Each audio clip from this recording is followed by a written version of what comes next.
Ассаламу алейкум, урматтуу бир тууганым.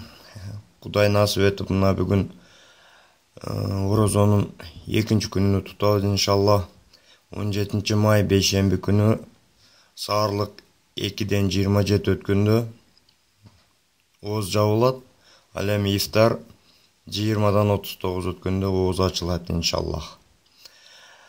Анан ошол Алла ыраазычылыгы үчүн орозо боюнча кичине маалымат, пайдалуу кеңештер боюнча мына бүгүн биздин темабыз туура тамактануунун 4 эрежеси деген теманы тандап алдык. Себеби пайгамбарыбыз Мухаммад Мустафа саллаллаху алейхи вассалам айткан, туура тамактануу бул адамдагы ден соолуктун, күчтүн жана сулуулуктун негизи деген хадисиге таянып, дайыма биз эгерде сүннөт боюнча туура тамактансак, демек биз дайыма ден соолугубуз чың, күчтүү жана сулуу болот экенбиз иншаллах. Ошого 4 эрежесин сиздерге тааныштырып өтөйүн дедик. Бүгүн ошол эрежелердин бири сүннөт боюнча пайгамбарыбыздын биринчи эрежеси тамакты өлчөмү менен жеген. Пайгамбарыбыз дайыма тамакты өзүнүн өлчөмү менен жеген, эч качан ашказанды ашыкча тамактанып же ашказанга күч келтирген убактары болгон эмес. Дайыма өтө аз тамактанган, бирок пайдалуу тамактар менен тамактанган. Кээ бир хадистерде ошол пайгамбардын сахабаларынын айтыштары боюнча пайгамбарыбыз бир күндө бир эле жолу тамактанган. Мисалы бүгүн саар тамактанса, ошону менен эртеси күнү саар тамактанган учурлар көп болгон. Экинчи эрежеси бул орозо кармоо. Пайгамбарыбыз дайыма орозону кармачу эле,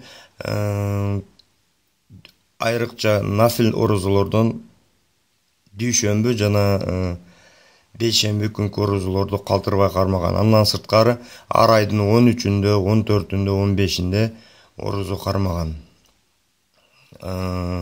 Демек мындай салыштырганда пайгамбарыбыз жылдын 3-төн 1-ини орозо менен өткөргөн. Үчүнчү эрежеси бул пайдалуу тамак. Биз дайыма пайдалуу жей турган тамактын пайдалуулугуна карап жешибиз керек. Андыктан пайгамбарыбыз дайыма жөнөкөй жана пайдалуу тамактар менен тамактанган. Мисалы курма, дарбыз,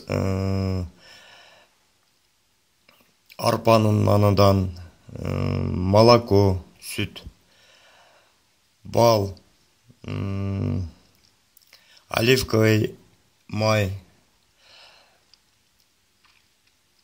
бадырың, ашкабак, ошондой тамактар менен көбүнчө тамактанган. Анан этти да жеген, бирок этке көп басым жасаган эмес, бирок эт жеген. Мындан кийинки эрежебиз бизде тамактануунун этикасы менен болуш керек. Этикасы деген өзүңүздөргө белгилүү, бул эрежеси менен тамактануу. Мисалы дайыма тамактын алдыдан ач болобузбу, ток болобузбу, тамактын алдыдан колду таза жууп, отуруп, Алланын атын улукташ менен, бисмилла менен башташ керек. Дайыма бисмилла менен башталып, оң кол менен тамактанып, тамакты шашпай, ачка болсок деле шашпай, эрежеси менен жешибиз бул өтө маанилүү. Анан пайгамбарыбыз дайыма жакшы тамакты мактаган.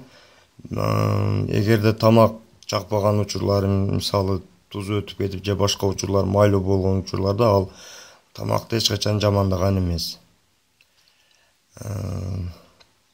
Ошондуктан ушул эрежелерге таянып, иншалла мына мага жана силерге кичине пайдалуу болсун деп ушул видеону тааныштарыңыз менен да бөлүшүп койсоңуз болот.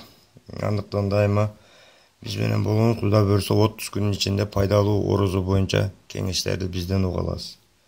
Ассаламу алейкум ва рахматуллахи ва таала ва баракатух.